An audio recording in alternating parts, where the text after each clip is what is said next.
वेताळ मधला वेताळ चावलाय का? हा? आणि काय बाजूला हो ना, लागेल ना. काय चाललंय तुझं? अगं पण मला बोलायचंय तुझ्याशी. परी मला वेळ नाहीये. वेळ नाहीये म्हणजे? मी एवढे आले इतक्या दिवसांनी लातूरून, मला माहितीये तुम्हाला मिस केलंय. हा ते सगळं ठीक आहे, इतक्या दिवसांनी आलीस वगैरे, पण मला खरंच वेळ नाहीये बोलायला. काय लावलंय तुझं? वेळ नाही, वेळ नाही. बस इकडे. तुला माहितीये का, वेळ हीच एक गोष्ट खूप महत्वाची असते, जी प्रत्येकाच्या हातात असते.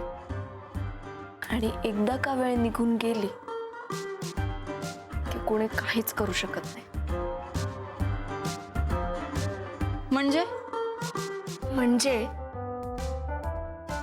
मला कळलंय की मला बोलण्यासाठी तू जो काही वेळ घालवायची तो माझ्या भल्यासाठीच होता. म्हणजे अगदी अगदी कॉलेजच्या पहिल्या दिवशी आठवतंय, वॉशरूम मध्ये जेव्हा आपलं भांडण झालं होतं, तेव्हापासून ते अगदी आता कॉलेजच्या गेटवर मी बॅग घेऊन निघाले होते ना, तेव्हापर्यंत तुम्हाला जे जे काही बोललीस ते माझ्यासाठीच आहे. गुड. तुझं तुला कळलं ना. चला.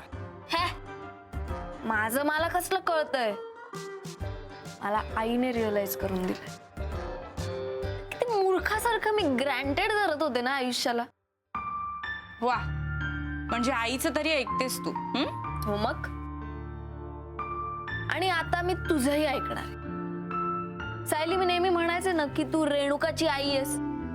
आता मी म्हणणार आहे की तू माझी सुद्धा आई आहेस, मेरी माँ. त्यामुळे आई, मी आता ठरवलंय, मी तुझ्यासारखी फोकस जगणार आहे आणि तुझ्यासारखं राहणार आहे. माझ्यासारखं? हा, म्हणजे एकदम स्ट्रेट फॉरवर्ड. जे मनात येईल ते बोलून मोकळं व्हायचं. असं अभ्यासामध्ये पण एकदम फोकस्ड. हो, पण हे असं स्ट्रेट फॉरवर्ड जगणं आणि फोकस राहणं, या दोन्ही गोष्टी बॅलन्स करता आल्या पाहिजेत. ते मी करेल ग, तू बघच. म्हणजे आपल्या ग्रुपमध्ये बघ, नीरव कसा स्मार्ट बॉय, सम्राट प्लेयर आणि तू हिटलर म्हणून ओळखले जातात ना, तसं आता परी देशमुख बॅलेन्स्ड गर्ल म्हणून ओळखले जातात. Good, very good. आता सगळे असते ना, तर तुझा हा बदललेला अप्रोच सगळ्यांनाच आवडला असता. सगळे असते तर म्हणजे सगळे इथेच आहेत ना. आहे तिकडेच, पण एकमेकांसोबत कुठे आहेत? का? काय झालंय? झालंय असं की रेणुका आणि सम्राट तर त्यांचंच काहीतरी वेगळंच जगतायत. धवल आणि सम्राटची मारामारी झाली, माहितीये ना तुला. नीरव आणि सम्राट जे खरं तर एकमेकांचे रूममेट्स आहेत, पण ते एकमेकांचं तोंडही बघत नाहीये. रेणुका माझ्याशी नीट बोलत नाहीये. या सगळ्यात भर म्हणून आजीला हार्ट अटॅक येऊन गेला. नाही थांब, अजून आहे. आता एक वेगळाच पेच आपल्या सगळ्यांसमोर आलाय. मनवा आणि धवलचा साखरपुडा ठरलाय. मनवा आणि धवलचा साखरपुडा? मी तिथे लग्न मोडून आले आणि इथे यांनी साखरपुडा करायचं ठरवलं. हे कधी ठरलं?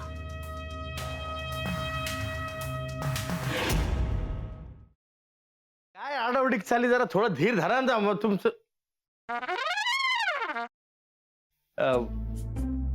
कसं आहेस दादा? मी बरा आहे, पण तुला काय अशी धाड भरली? कुठे काय, मला काय झालंय? मी ठणठणीत आहे एकदम. तुला ठणठणीत चोपला पाहिजे. हा? साखरपुड्याची तारीख माझ्या या जन्मात तरी ठरणार आहे का नाही?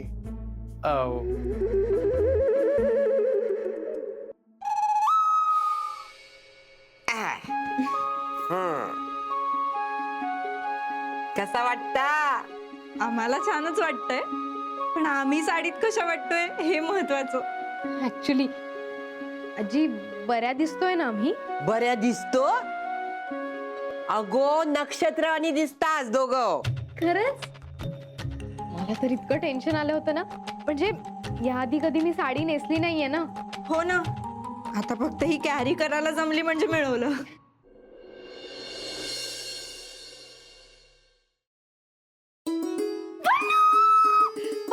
पल्लू, तू बिलीव्ह पण नाही करणार, माझ्या आयुष्यात थोड्या वेळाने काय घडलं ते.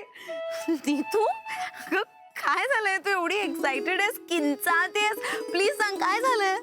पल्लू, म्हणजे मला ना खरंच विश्वासच बसत नाही की खरंच माझ्या आयुष्यात हे घडतंय का मी स्वप्नात आहे. मी तू प्लीज अगं मला कळेल अशा भाषेत सांग प्लीज लवकर. I am also getting excited. Please sit down. तर तुमच्या एक्झॉटिक डेट करता आम्ही हे टेबल फायनल केलंय. वाव अभया हे टेबल नको. का हे खूप मोठं होतं यार. म्हणजे नाही असं दे ना मोठं प्रशस्त एकदम. हा तसं नाही रे. असं छोटं पाहिजे कॉम्पॅक्ट.